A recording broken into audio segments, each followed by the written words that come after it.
Byju's exam prep आपकी civil सेवा परीक्षा की तैयारी के लिए एक प्रवेश द्वार की तरह रहा है। हम अपने YouTube चैनल के जरिए 2023 में आपके लिए और भी बेहतर प्रयास करने जा रहे हैं। 3 जनवरी 2023 से द हिंदू समाचार पत्र विश्लेषण प्रतिदिन दोपहर 12 बजे से लाइव होगा, जिसमें आप अपने पसंदीदा शिक्षक के द्वारा अपनी पढ़ाई कर सकते हैं। इतना ही नहीं, इस प्रतिष्ठित परीक्षा को उत्तीर्ण करने में आपकी सहायता हेतु नए साल के लिए और भी ज्यादा पहले हमारी तरफ से आपके लिए आयोजित की जा रही हैं। हमारे YouTube चैनल को अभी सब्सक्राइब करें और अपने सिविल सपने को उड़ान दें। नमस्कार, Byju's exam prep IAS Hindi में आपका स्वागत है।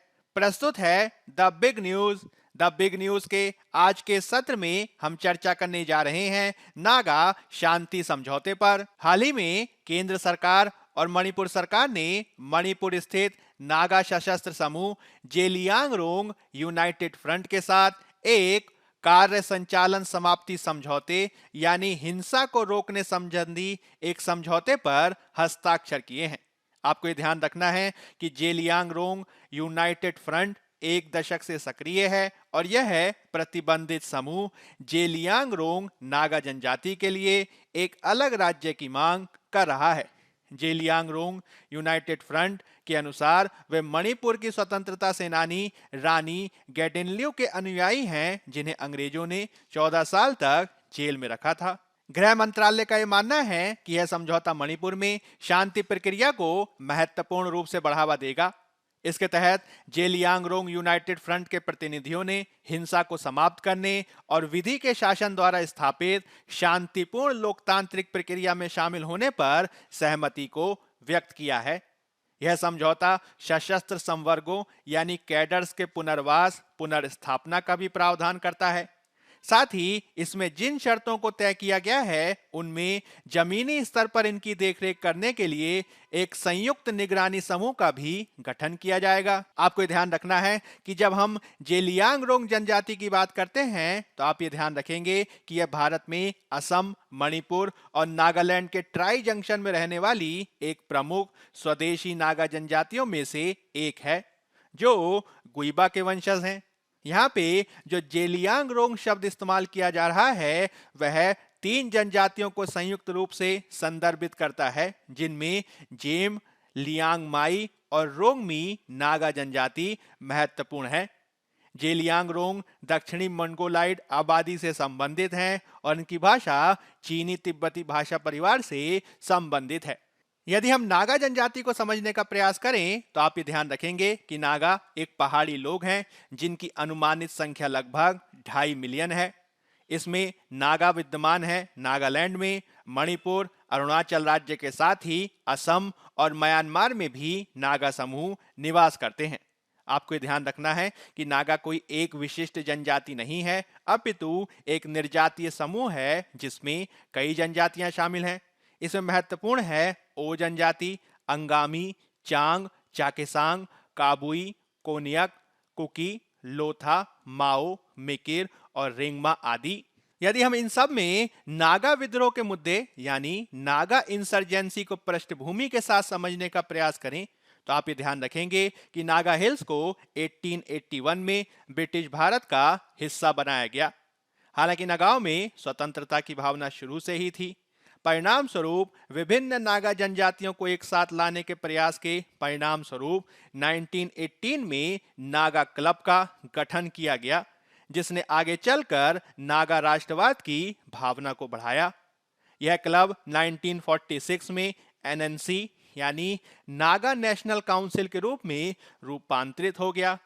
इसमें मुख्य रूप से AZ फीजो यानी अंगामी जापू फीजो के नेतृत्व में NNC ने 14 अगस्त 1947 को नागालैंड को एक स्वतंत्र राज्य घोषित कर दिया और मई 1951 में एक जनमत संग्रह के आधार पर दावा किया गया कि 99.9% नागाओं ने एक संप्रभु नागालैंड का समर्थन किया है। 1955 में नागा नेशनल काउंसिल के द्वारा एक सशस्त्र विद्रोह को प्रारंभ किया गया, जिसके चलते भारत को मजबूर होकर असम के अशांत क्षेत्रों में असम डिस्टर्ब्ड एरिया एक्ट और 1958 में arm forces special power act को लागू करने का प्रयास किया गया। हालांकि सरकार के द्वारा निरंतर शांति प्रयासों को लगातार जारी रखा गया, जिसके तहत 1963 में नागालैंड राज्य का गठन किया गया और नागालैंड पीस मिशन के माध्यम से शांति स्थापना का प्रयास किया गया। 1975 में शिलोंग समझौते के तहत नागा नेशनल काउंसिल और नागा संघीय सरकार आदि के गुटों ने हथियार को छोड़ने पर सहमति व्यक्त की। हालांकि इसमें भी अनेक नागाओं के गुट पृथक रहे, जिससे यह अशांति जारी रही। मुख्य रूप से एक व्यक्तित्व थुइलेंग मुइवा के नेतृत्व में नागाओं के लगभग 140 सदस्यों ने शिलांग समझौते को स्वीकार करने से इनकार कर दिया और 1980 में national socialist council of Nagaland यानी NSCN का गठन किया। 1988 में हिंसक संघर्ष के बाद इसके दो गुट देखे गए, जिसमें national socialist council of Nagaland Isak Muivah का गुट और national socialist of Nagaland Khaplang का गुट महत्वपूर्ण है। आगे चलकर national socialist council of Nagaland Isak Muivah गुट को ही इस क्षेत्र में सभी प्रकार के उग्रवाद की जननी के रूप में देखा जाने लगा। यदि हम नागा समूहों की मांगों को ध्यान रखने का प्रयास करें तो आप ये ध्यान रखेंगे कि नागा समूहों की प्रमुख मांग एक ग्रेटर नागालैंड यानी एक संप्रभु राज्य के दर्जे पर आधारित वृत्तर नागालिम है, जिसमें पूर्वोत्तर के सभी नागा बसे हुए क्षेत्रों को एक प्रशासनिक छत्र के नीचे लाने के लिए सीमाओं का पुनर्निर्धारण किए जाने की बात को कहा गया है। इसमें अरुणाचल प्रदेश, मणिपुर, असम, म्यांमार के विभिन्न हिस्से शामिल हैं। आप इस चित्र में ग्रेटर नागालिम को देख सकते हैं, जिसमें अरुणाचल प्रदेश के भी हिस्से शामिल हैं, मणिपुर के भी हिस्से शामिल हैं, असम के भी हिस्से शामिल हैं और म्यांमार के भी हिस्से शामिल हैं। इसके अलावा आपको ध्यान रखना है कि नागा समूहों के द्वारा अपने लिए एक पृथक संविधान और एक राष्ट्रीय ध्वज की मांग को भी किया गया है। विद्रोही मांगों के साथ ही हमें यह भी ध्यान रखना होगा कि भारत सरकार लगातार शांति के प्रयास कर रही है। इसमें 1975 के शिलोंग अकॉर्ड के अलावा 1997 में एक सीज फायर एग्रीमेंट किया गया, जिसके तहत national socialist council of Nagaland Isak Muivah गुट के द्वारा भारतीय सशस्त्र बलों पर हमले रोकने पर सहमति जाहिर की गई। इसमें 2015 का फ्रेमवर्क एग्रीमेंट भी महत्वपूर्ण है, जिसके तहत भारत सरकार ने नागाओं के विशेष इतिहास, संस्कृति और स्थिति को स्वीकार किया।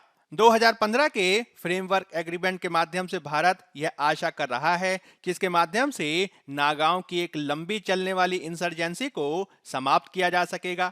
साथ ही भारत के पूर्वोत्तर, विशेष रूप से नागालैंड और मणिपुर में विकासात्मक कार्यों को किए जाने के साथ ही निवेश को बढ़ावा दिया जा सकेगा। इसके अलावा जो national socialist council of Nagaland का खापलांग गुट है, उसको भी हम आइसोलेट कर पाएंगे। इसके माध्यम से पूर्वोत्तर के विभिन्न क्षेत्रों में जो एक्सटॉर्शन, किडनैपिंग और गन रनिंग के रैकेट आदि देखे जा रहे हैं, उसको भी समाप्त किया जा सकेगा। इसके तहत हम म्यांमार के साथ अपने संबंधों को बेहतर करने के साथ ही भारत अपनी एक्ट ईस्ट पॉलिसी के तहत बेहतर तरीके से पूर्व एशिया और दक्षिण पूर्व एशिया के साथ अपने संबंधों को बढ़ा पाने में भी सहायक साबित होगा। हालांकि इन सब आशाओं के बावजूद अभी भी नागा अशांति का अंतिम समाधान नहीं हो सका है। यदि हम शांति प्रक्रिया में विद्यमान चुनौतियों को समझने का प्रयास करें तो इसमें सबसे पहला शांति प्रक्रिया की समावेशिता का प्रश्न है, जिसके तहत हमें ध्यान रखना होगा कि 2015 के समझौते ने शांति प्रक्रिया को समावेशी बनाने का प्रयास किया। इसके तहत भारत सरकार ने विभिन्न नागा समूहों आदि से बातचीत करने का प्रयास किया, किंतु इसने नागाओं के भीतर केंद्र सरकार के उद्देश्य को लेकर एक संदेह ही पैदा किया है। मुख्य रूप से ग्रेटर नागालिम की मांग को लेकर स्पष्टता नहीं है, क्योंकि भारत सरकार इसके लिए राजी नहीं है। इसके अलावा नागालैंड शांति प्रक्रिया में एक बड़ी बाधा एक से अधिक संगठनों का अस्तित्व है और प्रत्येक संगठन नागाओं का प्रतिनिधि होने का दावा करता है। यही कारण है कि हमें इसमें कुछ सुझावों को स्वीकार करना चाहिए, जैसे कि हमें समझना होगा कि एक दीर्घकालिक शांति के लिए केंद्र सरकार को विद्रोहियों के सभी गुट और समूहों के साथ बातचीत करनी चाहिए। इसमें नागाओं की सांस्कृतिक, ऐतिहासिक, क्षेत्रीय सीमा को ध्यान में रखा जाना चाहिए। इसके तहत कोई भी व्यवस्था करने में इस बात को ध्यान में रखना चाहिए कि इसका अंतिम उद्देश्य होना चाहिए एक प्रकार का सामाजिक और राजनीतिक सद्भाव, आर्थिक समृद्धि और संपत्ति और जीवन की सुरक्षा। इस मुद्दे से निपटने का एक और तरीका हो सकता है कि हम जनजातीय प्रमुखों को शक्तियों का अधिकतम विकेंद्रीकरण करें और शीर्ष स्तर पर न्यूनतम केंद्रीकरण रखें, जो मुख्य रूप से शासन को सुगम बनाने और बड़ी विकास परियोजनाओं को शुरू करने की दिशा में किया जा सकता है। इसके अलावा नागा क्षेत्रों को अधिक स्वायत्तता प्रदान की जा सकती है और उनके विकास संबंधी मुद्दों पर अलग से बजट आवंटन किया जा सकता है। हमें ध्यान रखना होगा कि दुनिया भर में अधिकांश सशस्त्र विद्रोह पूरी तरीके से जीत या पूरी तरीके से हार में समाप्त नहीं होते, अपितु एक ग्रे जोन में समाप्त होते हैं जिसे समझौता कहा जाता है। यह समझौता समावेशी होना चाहिए ताकि दीर्घकालिक शांति को सुनिश्चित किया जा सके। भारत सरकार के द्वारा हाल ही में जो समझौता किया गया है, उससे उम्मीद की जा रही है कि आगे चलकर इससे दीर्घकालिक शांति बनाई जा सकेगी। बायजूस एग्जाम प्रेप आईएएस के आज के अंक में फिलहाल इतना ही। धन्यवाद।